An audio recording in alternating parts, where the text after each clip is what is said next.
இன்னைக்கு நம்ம என்ன பிளான்ட்ட பத்தி பார்க்க போறோம்னா, ஆயிஸ்டர் பிளான்ட்டு. இது வந்து ரொம்ப லோ மெயின்டெனன்ஸு. நீங்க இத வந்து ரொம்ப தண்ணி ஊத்தி பார்த்துக்கணும் அப்படின்லாம் அவசியமே கிடையாது. லைட் இன்டைரக்ட் சன்லைட்லயும் இருக்கும். வீட்டுக்குள்ள நம்ம எந்த இடத்துல வேணாலும் வச்சுக்கலாம். எப்படி வச்சாலும் நம்மளுக்கு அந்த பிளான்ட் வந்து நல்ல குரோத் இருக்கும்.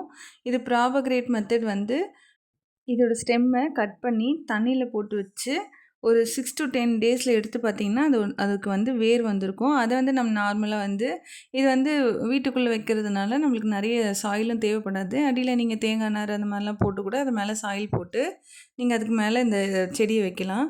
ஏன்னா, இது வந்து நெறைய தண்ணி தேவைப்படாது. நம்மளுக்கு வந்து அந்த மேல இருக்க சாயில் வந்து கொஞ்சம் ட்ரை ஆனா மட்டும், நீங்க வந்து தண்ணி ஊத்துனா போதும். அப்போ கூட நீங்க ஸ்ப்ரே பண்றது அந்த மாரி வச்சுக்கிட்டா நல்லாயிருக்கும். இதோட லீஃப்லாம் பார்த்தீங்கன்னா, டபுள் ஷேட்ல இருக்கும். ஃப்ரண்ட்ல மேல பார்க்கும்போது கிரீன் கலர்ல இருக்கும்.